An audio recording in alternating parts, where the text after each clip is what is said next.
EZCAD has an entire section in their manual about adjusting the timings of a laser. That means the on time, the off time, and any delays that they'll have for connecting lines together. You can see over on the right side of the screen under the mark parameters section for the pens, we have a laser on time, a laser off time, an end time, and a polygon time.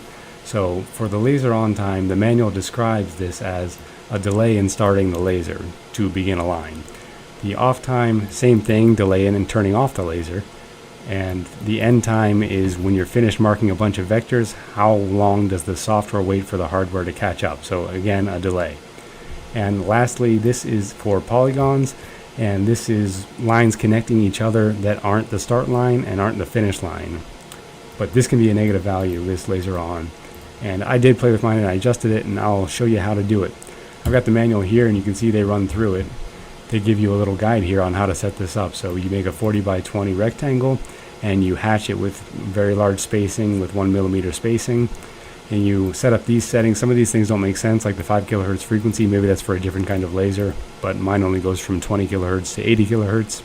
So the start, the end, the polygon, this is all kind of default values, and that's how mine was set initially. And I didn't see these values existing anywhere in the menus. They're supposed to be, I think, under this advanced menu. So when they're suggesting what to do, they're giving you this example. And first, let's set this up so we can look at it.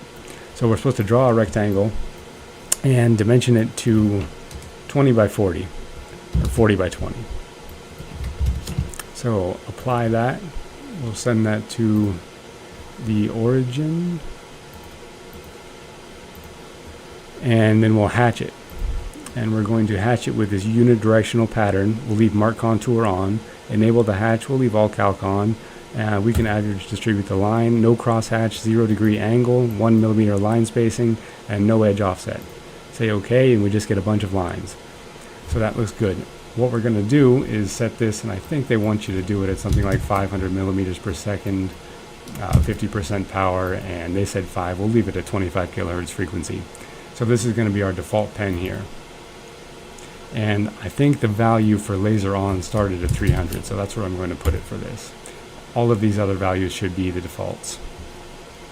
So I'm going to highlight that. I'll just click apply over there to make sure I'm applied. You can see on the workpiece here that I've already marked this quite a few times. That's just showing once, but I've marked it a lot just to play with this and see what I could do with the values. So let's light this. It's going to show up right there. That's fine. Let's do it. And this is just going to mark once.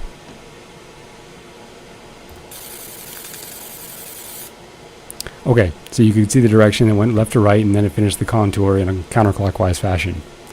So remember, the bottom one has that setting. Now I'm going to shift the laser on value to negative 450 where I just had it. I think I had it at 450. And we'll highlight that again. Whoops. And let's light it again and see if we can move it upward so we can see it.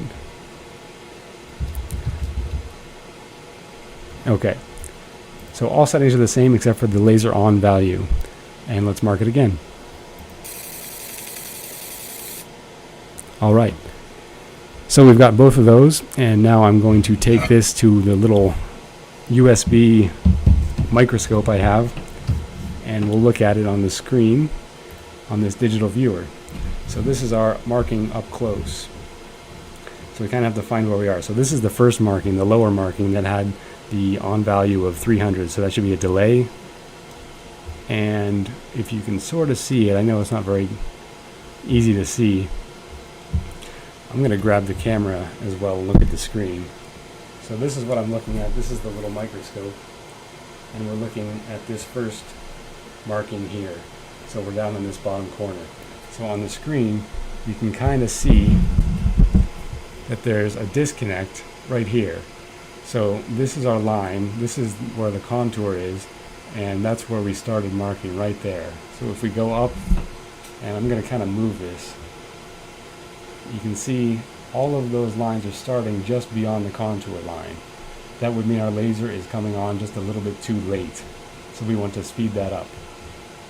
Now if I scroll up, if I drag the workpiece up and we go to our second marking where I change the value to negative 450 for the start time, you can see, and I'll wipe this off a little bit so you don't have the burn marks. You can see that our lines are now connected. And you can have too much of a burn. Some of this is just, it's an anodized piece of aluminum is what I'm marking, so some of that's just the anodized coming off. But you can see they're now connected. So that's what you're going for. And the rest of the values, that was the start value on the left since we're marking left to right with the pattern. I'll drag this workpiece over so we can see the right side of the marking. So this would be the off value, and this is the upper mark. So I didn't change this from the default, but you can see it looks pretty good to me. Let's drag it down a little bit. And there's the first mark. And I didn't change anything, so it looks fine. But that's kind of how you adjust the timings, and that's the effect it'll have. So it'll just move your start and your end position. So hopefully that's helpful. It's not a real difficult thing to change, and the manual is fairly clear, but it does include some settings that I think don't exist anymore. So hope that helps.